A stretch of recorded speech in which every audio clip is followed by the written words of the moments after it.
Boa noite, esta é a CNN Brasil, este é o WW. Agora tem uma morte no escândalo do Banco Master, acrescentando ainda mais dramaticidade ao caso. Suicidou-se ao entrar na cadeia o homem que, segundo a Polícia Federal, executava alguns tipos de serviços sujos para o banqueiro Vorcaro: intimidação, espionagem, subornos, roubo de dados. Vorcaro também foi preso hoje, por ordem do ministro André Mendonça, atendendo a um pedido da Polícia Federal e aprofundando a crise do Supremo e ameaçando agora arrastar também a Procuradoria-Geral da República, pois, ao justificar a decisão de mandar prender o banqueiro e mais 4 pessoas, Mendonça deu uma forte bronca pública no Procurador-Geral da República, que tinha se manifestado contrário ao pedido de prisão. Ele, o PGR, considerou muito curto o prazo dado por Mendonça para se pronunciar, mas, comenta-se, tinha dúvidas sobre a robustez do material apresentado pelos investigadores da PF. Ocorre que no sistema brasileiro é o Procurador-Geral da República o personagem-chave, caso a Polícia Federal faça em relação a Alexandre de Moraes o que já fez em relação ao ministro Dias Toffoli e confeccione um relatório com material contra o ministro. O que levou Vorcaro de novo à cadeia é considerado apenas ponta do iceberg, mas não há no momento outros detalhes.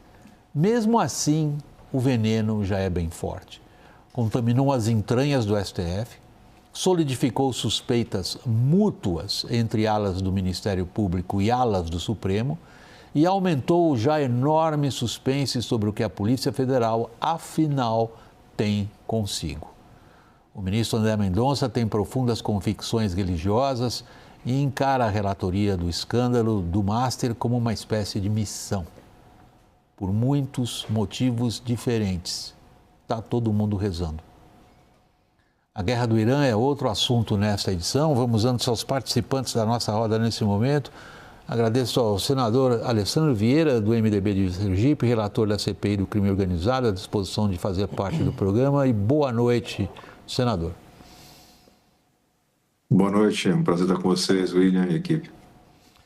Daniel Hittner, em Brasília, boa noite. Caio Junqueira, igualmente, boa noite aqui ao meu lado, em São Paulo.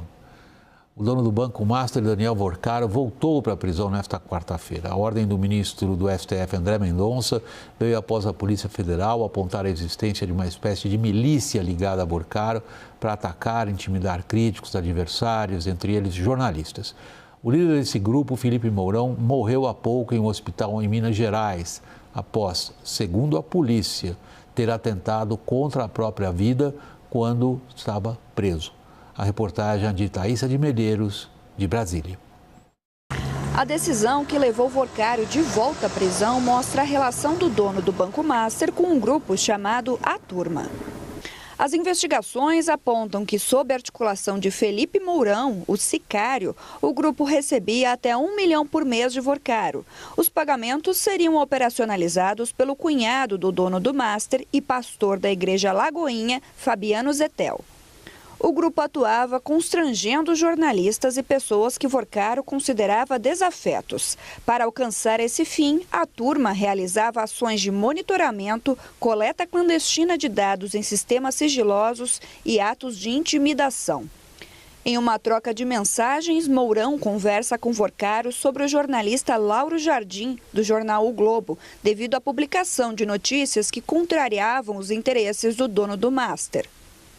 Mourão pergunta ao banqueiro se deveria tomar alguma atitude em relação ao jornalista. Vorcaro responde: tinha que colocar gente seguindo esse cara. Em outra conversa, Vorcaro sugere uma ação mais agressiva. Quero mandar dar um pau nele, quebrar todos os dentes num assalto. Em nota, a assessoria de Vorcaro negou qualquer ação do banqueiro contra o jornalista e que mensagens mostrariam um tom de desabafo em privado, sem qualquer objetivo de intimidar quem quer que seja. Outro esquema revelado pelas investigações está relacionado a servidores do Banco Central que teriam sido cooptados por Vorcaro. Dois nomes são citados na decisão do ministro André Mendonça: Belini Santana e Paulo Sérgio Neves de Souza. Eles teriam atuado com Vorcaro enquanto ocupavam postos de chefia no Departamento de Supervisão Bancária do BC. Ambos já estavam afastados do Banco Central desde janeiro. A decisão de Mendonça também registra críticas do ministro à Procuradoria-Geral da República. A PGR não se manifestou favoravelmente aos pedidos das medidas cautelares contra Vorcaro e outros investigados formulados pela Polícia Federal, o que o ministro relator classificou como algo a se lamentar. A PGR havia dito que o prazo de 72 horas para se manifestar era exíguo, já que os pedidos envolviam medidas drásticas. Além disso, segundo a Procuradoria, não haveria perigo iminente e imediato que justificassem tais medidas preventivas. Para Mendonça, as evidências dos ilícitos e a urgência para a adoção das medidas requeridas estão fartamente reveladas na representação da PF. Ainda mais diante da concreta possibilidade de ataques à integridade física e moral de jornalistas e autoridades. Senadora Alessandra Vieira, vamos começar por um aspecto que nos parece central do ponto de vista do relacionamento entre essas três instituições: Polícia Federal, Supremo Tribunal e Procuradoria-Geral da República. O ministro André Mendonça, quando atende ao pedido da Polícia Federal e manda prender Vorcaro, se queixa de que a Procuradoria-Geral da República não havia seguido o mesmo caminho. Sabemos que a Procuradoria-Geral da República duvida da robustez das evidências. Quem tem razão? De certa forma, a gente vai ter que esperar um tempo, William, quando a gente tiver o julgamento disso tudo. Mas alguns fatos saltam aos olhos, né? Você tem a prova da atuação criminosa desse grupo. Há muito tempo eu digo que é uma organização criminosa estruturada para cometer crimes, para se infiltrar nas instituições através de corrupção, compra de apoio, sedução de autoridades. E a PGR, me parece que especificamente nesse caso, alega que 72 horas é pouco tempo para apreciar um pedido de buscas e de prisões. Quando a gente vê o histórico, em outras oportunidades, nunca vi, não me recordo de uma manifestação nesse sentido, né, de achar que é pouco tempo para avaliar um pedido de prisão. A regra é que esse tipo de pedido seja apreciado e as manifestações venham com muita rapidez, porque são, naturalmente, pedidos urgentes. Eu lamento muito esse estado de coisas, né? Você tem claramente um relacionamento não republicano entre o grupo comandado por Vorcaro e grandes autoridades, né? Dentre eles, infelizmente, ministros da nossa Suprema Corte. A gente vai ter que avançar nessas apurações para que, de fato, os brasileiros possam ter acesso à verdade e que a gente também, que está em posição de decisão, consiga melhorar esse sistema, responsabilizando criminosos, mas, ao mesmo tempo, fechando portas para a corrupção. Senador, o fato de ter dois ministros do Supremo Tribunal Federal potencialmente envolvidos, direto ou indiretamente, nesse caso Masser, não é hoje o maior obstáculo tanto para a Polícia Federal e para o sistema de justiça quanto para o sistema político evoluir nas apurações? Sem dúvida. Esse é o meu problema. As maiores pressões e ameaças hoje vêm de integrantes da Suprema Corte. O trabalho que é necessário fazer e que nós vamos fazer através do Senado, na Comissão Parlamentar de Inquérito, é de dar luz para essas coisas todas, né? É você mostrar o que está acontecendo. A gente tem que recordar que todo esse processo, ele é atravessado por medidas, por decisões, no mínimo atípicas de ministros, né? Nós temos primeiro o ministro Dias Toffoli assumindo uma relatoria após uma provocação da defesa do Vorcaro, de uma forma absolutamente atropelada, atípica. Como relator, ele toma uma série de decisões que prejudicam as investigações, ele escolhe peritos, ele limita acesso a provas, ele retarda perícias, ele escolhe o delegado. Depois que a Polícia Federal aponta as relações já demonstradas nos autos entre familiares do ministro Toffoli e Vorcaro, e aí está falando de relações financeiras, está falando da transferência de alguns valores na casa das dezenas de milhões de reais. O colegiado do Supremo se reúne e, novamente, numa decisão atípica, que não tem previsão jurídica nenhuma, não está em nenhuma lei, não está na Constituição, a gente testemunha a devolução da relatoria. O Dias Toffoli, ele não é declarado nem impedido nem suspeito, ele devolve a relatoria. E aí, no sorteio, isso vai para André Mendonça. Segue o processo, André Mendonça retoma o trâmite natural das investigações e a gente é surpreendido depois de uma decisão da CPI de quebra de sigilo da empresa dos familiares do ministro Toffoli por uma decisão do ministro Gilmar, que aí ultrapassa o limite da definição de atípica, ela é absurdamente descabida. O ministro Gilmar ressuscita um mandato de segurança arquivado há 3 anos para, nesse mandato de segurança, conceder um habeas corpus para uma pessoa jurídica. Isso é ilegal de cabo a rabo. E a gente já apresentando os recursos necessários para que a Suprema Corte possa retificar esse absurdo. Mas o retrato final, William, Caio, enfim, é que tem muita gente poderosa hoje em Brasília com medo. E o medo está levando à tomada de decisões equivocadas que expõem cada vez mais a justiça do Brasil. Daniel, eu queria insistir nesse ponto dessa decisão do ministro Gilmar Mendes. Você quer fazer a pergunta? Prefere que eu faça? Você quer seguir nessa linha? Eu só queria pegar esse gancho, William, que o senador disse que tem muita gente com medo do que vem pela frente em Brasília. Dentro desse universo político, quem é que parece ter mais medo, na visão do senador? A turma da esquerda do governo, a turma da direita ou a turma do centrão? O escândalo do Márcio é ecumênico, ele não tem lado ideológico. Compra de influência, a compra de acesso se deu indiscriminadamente. Nós teremos seguramente mais adiante a divulgação de nomes de figuras relevantes da esquerda, da direita e do centro do espectro político brasileiro, assim como teremos a revelação de autoridades de outros poderes envolvidas diretamente com esse grupo criminoso. A gente tem que ter a cautela de não fazer condenações prévias, mas ao mesmo tempo tem que ter a firmeza de apontar que todos os fatos indicam o cometimento de crimes gravíssimos por grandes autoridades. Senador, deixa eu voltar a essa questão dessa decisão do ministro Gilmar Mendes. Há alguns advogados, alguns operadores do campo do direito, que veem nessa medida uma brecha importantíssima na relatoria de André Mendonça. Qual seria essa brecha? É a seguinte: a relatoria está com André Mendonça, como foi destacado na sua resposta agora há pouco. Após ele assumir a relatoria, a investigação segue, nas suas palavras, o rumo natural. Produz os resultados que a gente viu hoje. Agora, quando, pelo princípio da prevenção, ou seja, quando algum integrante do Supremo já tratou de uma questão, e essa é a questão levantada agora, daquele processo ressuscitado dos arquivos mortos, que permitiram cancelar um pedido de quebra de sigilo, qualquer outro pedido nessa direção cairá por regime interno nas mãos do mesmo Gilmar Mendes, que então teria condições, se o plenário referendar o que ele fez, de intervir na relatoria de André Mendonça, ou isso daí é elucubração de advogado com medo?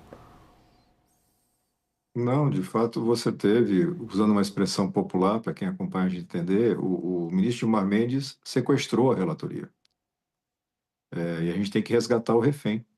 É tão absurdo, William, que deixa eu fazer uma cronologia dos fatos. A Comissão Parlamentar de Inquérito do Senado quebra o sigilo da Marite e faz a convocação dos seus proprietários, os dois irmãos do ministro Toffoli. Até aquele momento não tinha um reconhecimento expresso do ministro Toffoli de que ele era sócio oculto da empresa.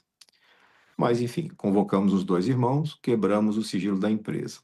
Os dois irmãos buscam a justiça para não ser ouvidos, para ser dispensado da audiência. E eles seguem o rito normal.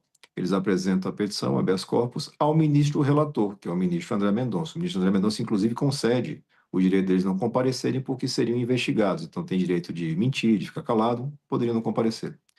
Mas, no dia seguinte, a empresa de propriedade dessas mesmas pessoas aciona a justiça, mas aí ela não vai a André Mendonça, que é o relator do caso. Ela inventa uma prevenção junto ao ministro Gilmar Mendes. O ministro Gilmar desarquiva um procedimento que estava arquivado há 3 anos e simula uma prevenção. Porque a prevenção é um instituto que existe para evitar decisões que conflitem, ou seja, 2 ministros, ao mesmo tempo, discutindo a mesma coisa e tomando decisões diferentes. Não é o caso, porque o ministro Gilmar decidiu nesse processo anterior há 3 anos atrás, era o tempo da pandemia. Não há nenhuma conexão, sob o ponto de vista nenhum jurídico. Qualquer criança que passou pela porta da escola de direito sabe que o ministro Gilmar fez é um absurdo completo. Para mim, esse é um retrato, é uma confissão do tamanho do problema, do tamanho da agonia que eles estão tendo lá para tentar, de alguma forma, acobertar o que aconteceu. Mas não vão conseguir, porque o escândalo é grande demais e porque, no que depender da minha vontade e de outros parlamentares, ele vai continuar forçando essa corda aí para que a verdade prevaleça. Então, os dois recursos que apresentamos através da advocacia do Senado, um deles é o agravo, ele passa necessariamente pelo próprio ministro relator Gilmar, o relator fake Gilmar, mas o outro não, o outro é diretamente direcionado para o ministro Fachin, presidente da Corte, para que ele reestabeleça a lógica. Não é possível que, a partir de agora, no Brasil, qualquer julgador possa ressuscitar um caso do passado e se apropriar de relatorias para fins que não parecem ser fins republicanos. Senador, mas tudo, repito, muito grave. Senador, como, assim, como que o senhor acredita que eles não conseguirão barrar as investigações? Eu, olhando daqui também, o tempo de cobertura, eu apostaria numa tendência desse grupo do Supremo Tribunal Federal, que é contrário ao avanço das investigações, Dias Toffoli, Alexandre de Moraes e o ministro Gilmar, conseguirem. E acho que estão conseguindo, porque a hora que chegar, vamos supor que potencialmente haja uma descoberta sobre o contrato da mulher do Alexandre de Moraes, completamente atípico, fora dos padrões de qualquer contrato de advocacia no Brasil, inclusive aqui em São Paulo, na advocacia de elite.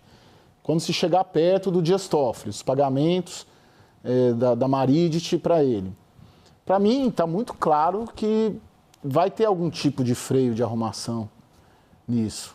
E que não será feito, com todo respeito, por senadores como o senhor ou pelo próprio Congresso Nacional e pelo próprio presidente do Supremo, Edson Fachin. Olha, a gente tem no Brasil uma regra estabelecida de que poderoso e rico nunca vai responder por nada que faz. Isso é fato.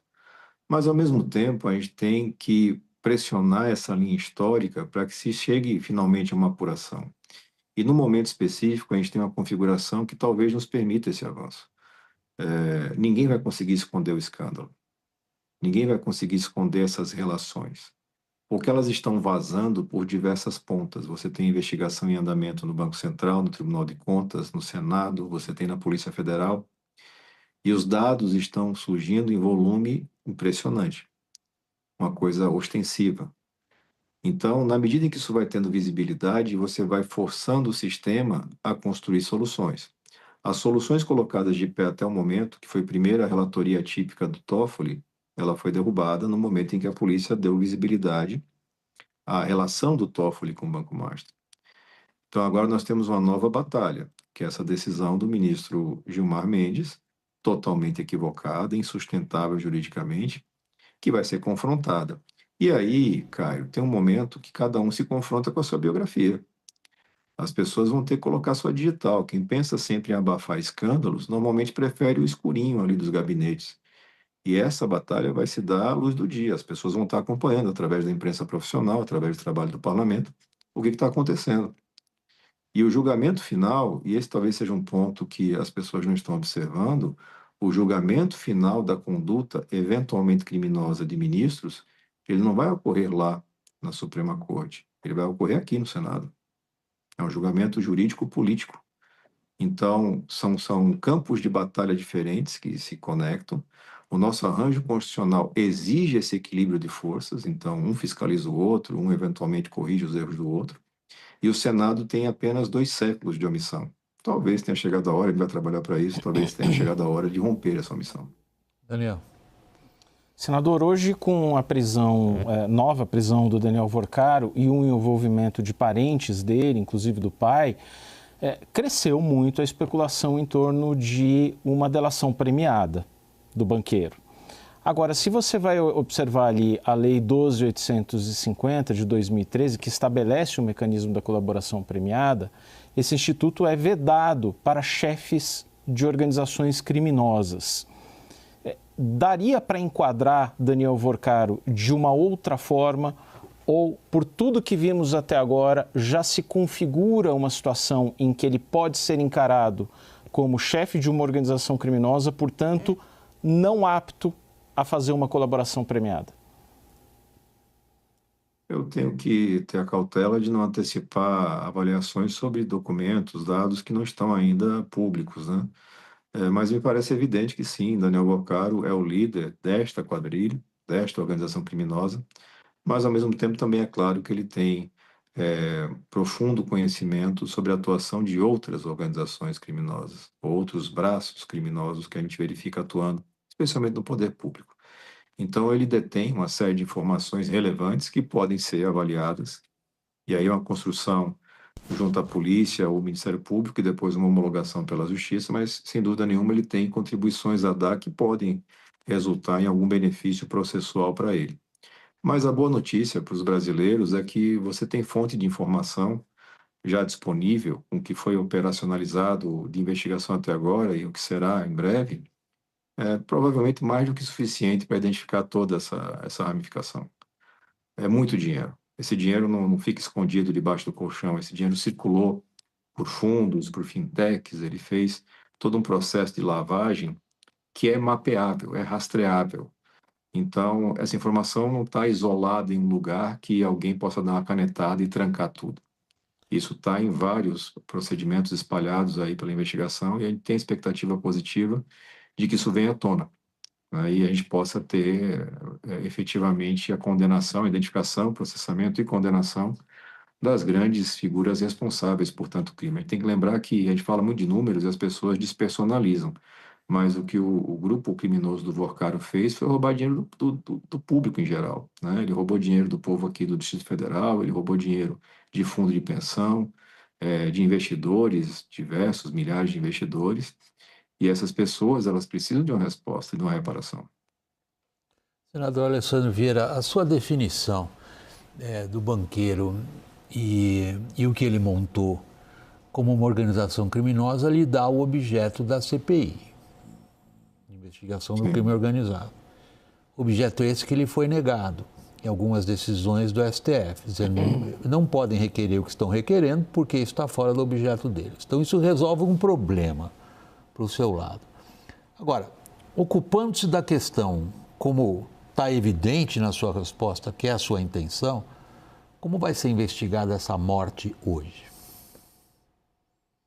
A gente já fez uma cobrança pública e eu fiz um contato com a direção da Polícia Federal no sentido de que toda essa investigação seja rápida e o mais transparente possível.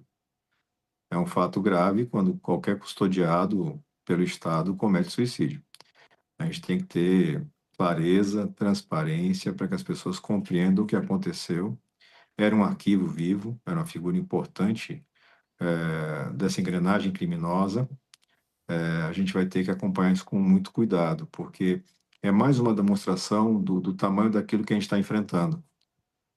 É uma estrutura com características mafiosas, né? Ou seja, a infiltração é profunda nos 3 níveis da federação. Você tem prefeituras, estados, governo federal com problemas de envolvimento, você tem autoridades em diversos escalões com envolvimento, e você tem uma pessoa que é presa, aparentemente não tem nenhum problema de saúde mental, e em questão de horas comete suicídio. É uma coisa que exige uma atenção e uma transparência, vai ser objeto de questionamento formal através da CPI. Eu tenho muita confiança no trabalho da Polícia Federal, tenho muita confiança nos profissionais que conduzem a investigação e espero que eles façam valer essa confiança trazendo com brevidade os dados e as informações referentes a esse caso. Você sente essa blindagem também em relação à investigação das fraudes do INSS, especialmente em relação ao filho do presidente? A gente teve uma decisão hoje do ministro Dino, né? E a gente tem que separar um pouco as decisões do Supremo. Acho que sempre a gente tem que ter uma lealdade institucional e uma lealdade técnica, né? Então, quando a Justiça dá uma decisão no sentido de que um investigado está dispensado de comparecer a uma sessão ou está dispensado de falar, ele pode ficar em silêncio, você está respeitando a lei, está respeitando a jurisprudência, não tem problema com relação a isso. Mas quando a Justiça dá decisões que interferem no funcionamento das comissões, em nível de detalhe e desrespeito cada vez mais crescente, aí você tem um problema gravíssimo. Então, a decisão do ministro Dino, eu tive cuidado de ler a decisão para poder me manifestar sobre ela, é uma decisão, novamente, me parece profundamente equivocada. Mais ilustrada do que a decisão do Gilmar, mas equivocada. Por quê?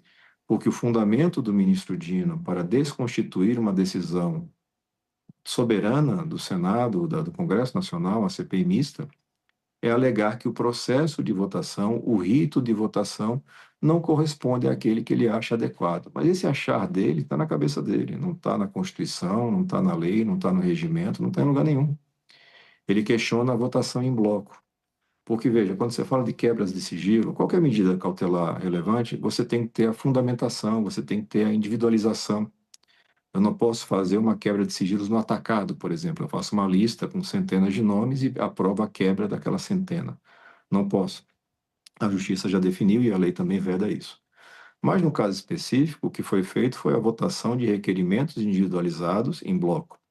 Os requerimentos estavam individualizados, a fundamentação estava feita. Os parlamentares tiveram acesso à fundamentação e endossaram essa fundamentação mediante votação, me parece que simbólica. Então, qual a razão da decisão do ministro Dino? E é um ministro que foi parlamentar, ele foi deputado federal, foi senador da República. Ele sabe perfeitamente, e toda a jurisprudência do Supremo até hoje é no sentido de questões regimentais são interna corporis, ou seja, elas são resolvidas pelo próprio Congresso. E o presidente do Congresso, que é o presidente do Senado, Davi Alcolumbre, apreciou essa questão e validou a votação. Então, novamente, equívocos, abusos, eles vão se acumulando e eles vão minando a credibilidade da justiça. E é importante para a gente separar as duas coisas. Quando a gente faz aqui a crítica é expressamente direcionada às pessoas, aos ministros, porque a justiça é fundamental na república, na democracia. Mas uma justiça que as pessoas na qual as pessoas não podem confiar, ela serve para muito pouco. Daniel, posso pedir sua licença, que eu queria insistir só num ponto específico aí do que o senador está nos trazendo. Senador, a gente tem a sensação clara, nas justificativas apresentadas, sobretudo pelo ministro Flávio Dino, que uma boa parte do Supremo acha que as pessoas no Legislativo têm uma ideia apenas difusa do ponto de vista do direito que elas podem ou não podem. Eles têm razão? De fato, você tem parlamentares com diferentes níveis de formação e experiências, né? Mas, ao mesmo tempo, o poder, né, o poder legislativo conta com assessoria qualificada. Eu sempre acho, William, que é muito mais importante, na hora de escolher o meu representante, escolher alguém que tenha qualificação para fazer o trabalho. É uma regra que você tem para contratar quem vai pintar a sua casa, você devia usar a mesma regra para escolher quem vai legislar por você, quem vai definir os rumos do país por você. Mas isso não acontece, as pessoas elegem formações diversas, pessoas diversas, e, de fato, você tem hoje uma assimetria entre os poderes. A Constituição diz que são iguais e que se equilibram. Mas, na verdade, hoje não. De forma assimétrica, o judiciário se impõe em relação aos outros dois poderes e o faz, muitas vezes, ultrapassando qualquer limite legal. E a gente tem persistido nessa luta, que eu acho que é uma luta virtuosa, que é uma luta democrática, é dentro dos limites da lei, usando os instrumentos da lei, para que a gente possa fazer valer a verdade. E por isso me disponho a fazer esse enfrentamento, que é um enfrentamento incômodo. Ninguém gosta de ter inimigo ministro do Supremo que vai ficar sentado na cadeira por 30 anos, como é o caso de alguns deles. Mas é fundamental para o Brasil. Eu preciso explicar para as pessoas que, olha, o ministro decidiu isso aqui, mas não faz nenhum sentido técnico. As pessoas têm que entender. Para depois poder perguntar, mas por que o ministro fez isso? Por que os colegas dele validaram ou não validaram? Eu imagino que algumas dessas decisões serão revistas pelo colegiado, porque elas ultrapassam qualquer limite do razoável, elas não fazem o menor sentido. E acho que a gente vai ter que avançar como sociedade, cada vez mais no sentido de botar todo mundo debaixo da mesma lei no Brasil. Ou é isso, ou é reconhecer que não somos uma democracia. Daniel, para a gente encerrar, a última palavra é sua. Eu peço perdão para pedir a ambos que sejam rápidos. CPI do crime organizado tem mais 30 dias de funcionamento, pouco mais do que isso. CPMI do INSS termina agora em março.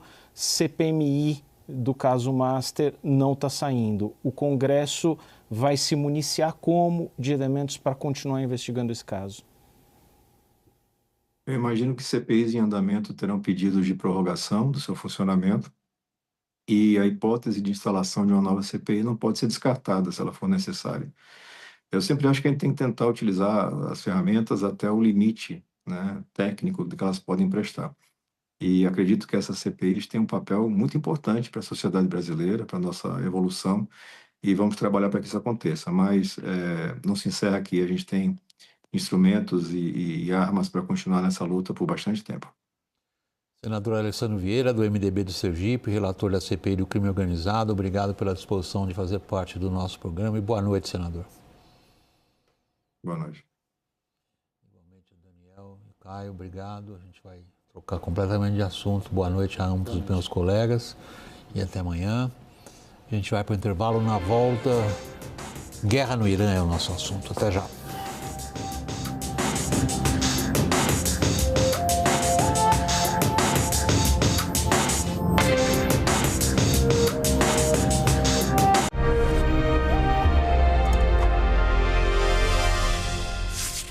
O WW está voltando do intervalo. Vamos lá, nossos participantes agora na roda. Queria agradecer muito ao diplomata Sérgio Florencio, serviu na Embaixada do Brasil em Teherã em 1979, durante a Revolução Iraniana. Sérgio Florencio, que bom ter você de volta ao programa e boa noite. Boa noite, é um prazer. Obrigado pelo convite, William. E o Lourival Santana, a gente se encontra depois das suas férias. Que bom ter você de volta aqui. Que bom ter você de volta. Tudo que está acontecendo, Lourival. Nossa, eu estava em Frankfurt participando de um evento jurídico. Pois com é. Coração aqui na... Willkommen zurück. Ich bedanke mich sehr. Vamos lá. Está indo para o 6º dia a guerra com o Irã. O presidente dos Estados Unidos, Donald Trump, ainda está, digamos, tentando definir, cada vez ele fala uma coisa um pouco diferente, quais são, afinal, os objetivos declarados do conflito.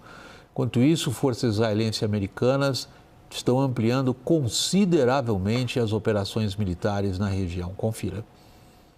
Aliados e conselheiros de Trump temem que uma guerra muito prolongada contra os iranianos acabe gerando danos políticos ao Partido Republicano em um ano de eleição de meio de mandato. O conflito já custou vidas americanas e traz um aumento no custo da gasolina para o país. Diante disso, Trump e aliados demonstram dificuldades para justificar as operações, algo que já acontecia antes. Make America great again. Trump prometeu durante a campanha eleitoral que não colocaria os Estados Unidos em uma nova guerra. Com isso, os bombardeios contra o Irã frustram a própria base do republicano, que, por outro lado, não parece dar ouvidos. So we're in very good shape now. I want to let you know that, and we will continue forward. But it's a great display of military strength. Em mais uma demonstração de força, os americanos afundaram uma embarcação iraniana. Esse foi o primeiro bombardeio dos Estados Unidos com um torpedo desde a Segunda Guerra Mundial e resultou na explosão do navio Soleimani. 87 pessoas morreram. O secretário da Defesa, Pete Hegseth, comemorou os resultados das operações e destacou o envio de novas forças para a região. America is winning, decisively, devastatingly, and without mercy. First, we are only 4 days into this. Metrics are shifting, dust is settling, and more forces are arriving. It's very early, and as President Trump has said, we will take all the time we need to make sure that we succeed. Um dos focos de Washington é a reabertura do Estreito de Hormuz. Cerca de 30% do petróleo comercializado no mundo passa pela região, mas desde a última segunda-feira, poucas embarcações cruzaram o local devido a um bloqueio iraniano. O fechamento do estreito, depois dos ataques americanos, já era previsto. No entanto, o governo americano não havia montado um planejamento para evitar ou reduzir os danos dessa decisão. A porta-voz da Casa Branca, Caroline Leavitt, afirmou que agora Washington trabalha em um plano para normalizar a situação. I don't want to commit to a timeline, but certainly it's something that is being calculated actively by both the Department of War and the Department of Energy. They're working very closely. Both secretaries are in all of the briefings on this subject with the president. A resposta iraniana segue mirando em países vizinhos. O míssil foi lançado em direção à Turquia, país membro da OTAN. As defesas aéreas da aliança militar derrubaram o projétil no sul turco. É a primeira vez que a OTAN intercepta um míssil de Teherã no conflito. Segundo o presidente da Turquia, Recep Tayyip Erdogan, a organização está em consulta constante desde o incidente e disse que os países membros estão pedindo claramente que algo desse tipo não aconteça outra vez. Sérgio, deixa eu aproveitar essa experiência pessoal que você teve naquela fase. Bom, já vão lá quase 50 anos, mas é importante o que aconteceu ali para a gente entender a cabeça dos iranianos hoje, particularmente das pessoas que lá tomam decisões políticas e militares. Em que medida, Sérgio, através dessas operações militares, Israel e dos Estados Unidos, bombardeios devastadores, de fato uma demonstração de superioridade bélica imensa, em que medida isso altera a índole, a mentalidade, o pensamento estratégico do regime iraniano? Sem dúvida, esses ataques tão devastadores fragilizam muito o Irã do ponto de vista militar, mas a mudança, a transformação da índole, da atitude do Irã com relação às superpotências, a capacidade de isso se transformar a partir de ataques militares devastadores, eu diria que é ainda um ponto de interrogação, mas um ponto de interrogação que deve levar em consideração muito histórico do Irã, né? Um país que no século XIX teve invasão russa, no século XX foi ocupado pela União Soviética, teve depois o golpe de Estado contra o Mossadegh, depois a hegemonia dos Estados Unidos e a Revolução Iraniana, e que revolução essa que sobreviveu à guerra Irã-Iraque e a diversas outras dificuldades monumentais, né? Eu diria que a alma iraniana é muito contra a dominação estrangeira.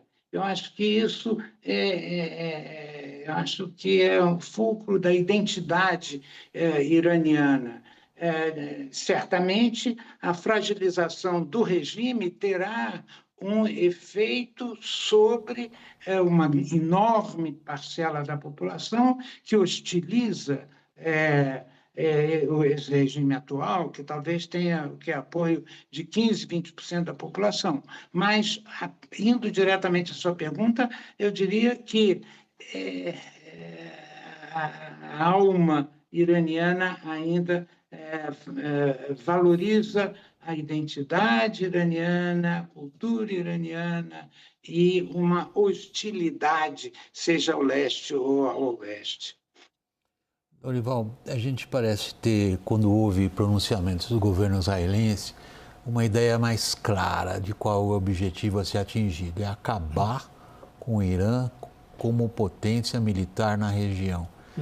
E as declarações que vêm do governo israelense são realmente muito transparentes nesse sentido, dizendo não nos importa nada o que vai acontecer com eles depois. O que nos importa é tirar deles qualquer capacidade de qualquer tipo, de atacar vizinhos e muito menos de atacar Israel, o que não parece estar muito distante de ser atingido. Do lado americano, a gente tem tido dificuldades de entender exatamente qual é o objetivo político dessa enorme, maciça ação militar. Como é que os dois se combinam? Os Estados Unidos foram claramente arrastados para essa guerra por Israel. E quem disse isso foi o próprio Trump e o próprio Marco Rubio. Basta interpretar o que eles disseram, né? O Marco Rubio foi muito infeliz quando disse que os Estados Unidos entraram na guerra porque Israel ia entrar de qualquer forma. que demonstra então que os Estados Unidos são liderados por Israel. E depois o Trump, tentando consertar, disse que foi porque tinha certeza de que o Irã ia atacar Israel. Isso também não conserta exatamente a situação. E a interpretação dos americanos foi de muita frustração diante dessa situação, de, como eles dizem, né, put the troops on the harm's way, né, colocar, e já morreram soldados, inclusive que estavam num makeshift acampamento, né, num lugar que nem tinha uma proteção adequada para eles lá no Kuwait, né? Então, essa guerra é excelente para Israel. Sim, Israel, junto com os Estados Unidos, tem essa capacidade de desmantelar os arsenais iranianos, a marinha iraniana, tem essa capacidade, é indubitável. Mas, do ponto de vista político, eu interpreto isso de acordo com a escala de tolerância à dor. Quem tem a maior tolerância à dor é, obviamente, o Irã, né?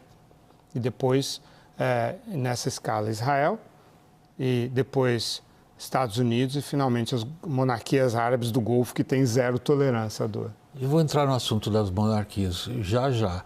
Queria trazer o Sérgio Florencio para nos ajudar a entender algo que me parece relevante quando a gente pensa o Irã, Sérgio. É muito comum, é natural, né, pelo nível de informação geral que a gente tem a respeito de um país como esse, que a gente considera o Irã uma coisa só. Quando, na verdade, é um país quase um mosaico, do ponto de vista étnico, sobretudo. Nós temos diversas regiões ocupadas por diversas etnias e sempre foi um esforço consistente de qualquer regime iraniano manter a unidade do Estado iraniano pela força.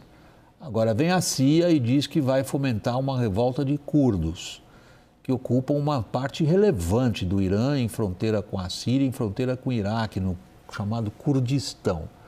Que possibilidade eles têm? Essa iniciativa da CIA de apoiar o movimento curdo, eu considero uma lose-lose game, porque, na verdade, além desse mosaico de etnias que é o Irã e que, como você falou, conseguiu, né, essa unificação sempre graças a governos fortes,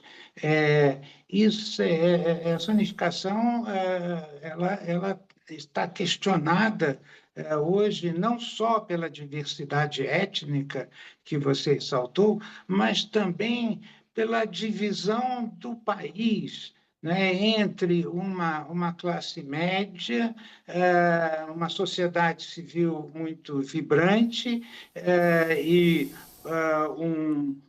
uma superestrutura política extremamente muito autoritária e que, ao longo, desde 79, o que houve em termos digamos, do jogo político, você sempre teve uma rivalidade entre os presidentes eleitos pelo povo, a maioria deles com um corte mais liberal, e um presidente que sempre escolhido pela hierarquia religiosa.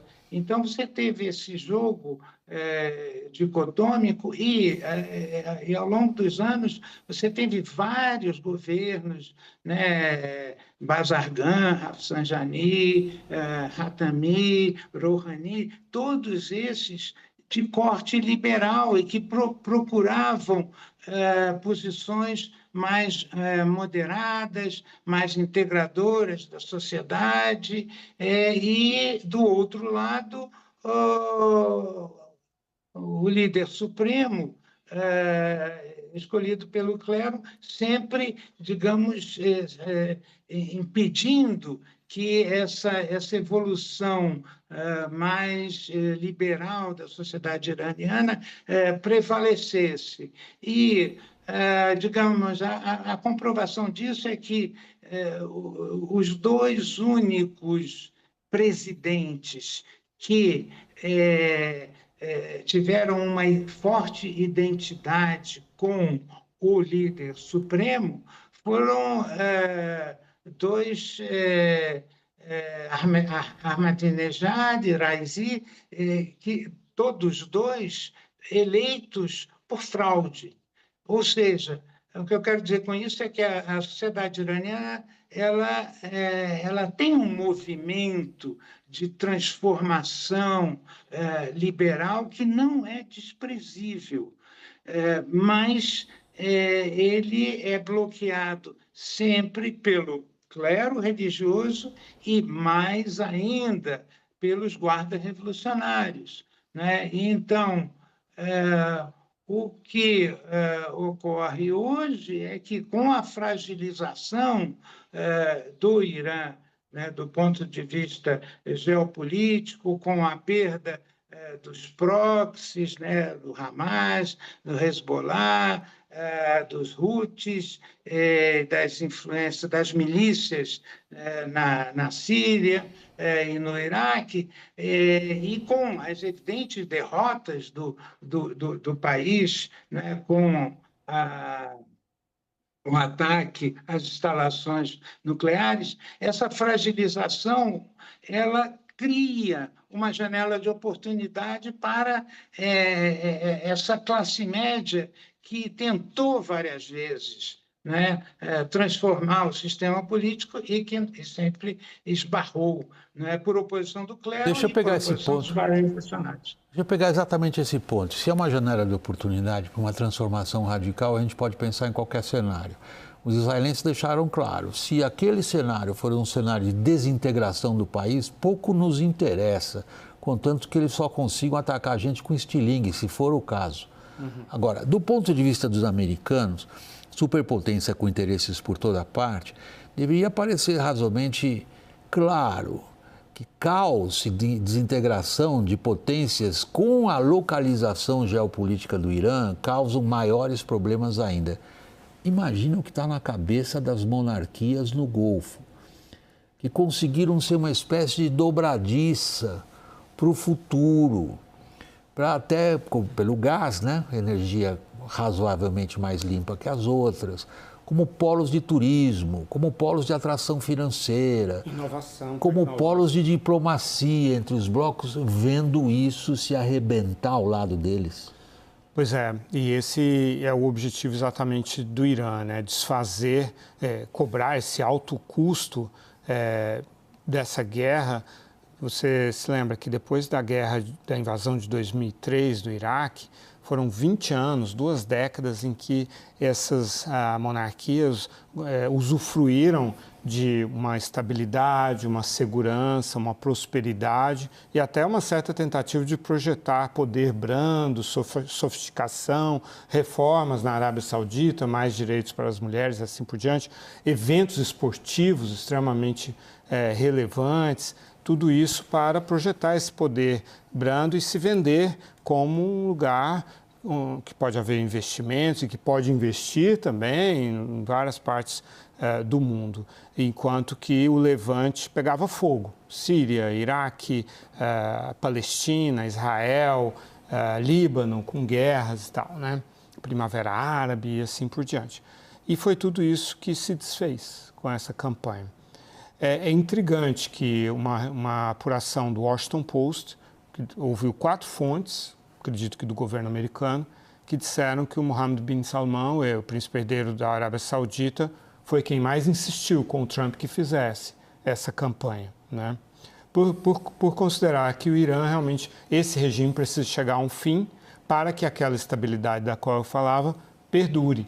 Tanto que o Irã, que patrocina o Hamas, a invasão de Israel em 7 de outubro de 23, pôs fim a uma estratégia da Arábia Saudita de normalizar relações com Israel. Tinha acabado de receber ali 3 ministros israelenses, estavam muito próximos dessa normalização, que a Arábia Saudita considera estratégica para consolidar um Oriente Médio... Dentro dos acordos de Abraão. Um Oriente Médio estável e próspero. Então, eles falam, olha, nós temos que cortar essa cabeça dessa serpente. Bom, outro dia, anteontem, o Irã lançou drones na na refinaria de Ras Tanura, que recebe 500 mil barris de petróleo por dia para refinar. Mas os danos foram pequenos. Então, aparentemente, a estratégia do Bin Salman nesse sentido pode ainda ter um bom efeito no futuro. Mas olhando a região como um todo, realmente não está sendo muito bom para eles o que está acontecendo. Sérgio, eu vou colocar a sua apreciação algo realmente especulativo, Sérgio. Confesso, é realmente especulativo. Mas é em cima do que você vinha dizendo na sua intervenção agora há pouco, sobre a janela de oportunidade para uma classe média iraniana, cosmopolita, identificada há muitas décadas com vários países ocidentais, de proceder. Não sei se você conseguiu concluir teu raciocínio, eu concluo teu raciocínio colocando essa especulação. Conseguem? Certamente não vai ser fácil, mas eu vejo uma série de elementos que favorece a possibilidade de que essa classe média que tanto lutou, tanto se sacrificou por causa dessa autocracia, desse regime sanguinário, né, violento, etc., a possibilidade que eu vejo é que eu não vejo condições de um regime change a partir de ataques aéreos. Não vejo qualquer perspectiva de que o regime venha a cair.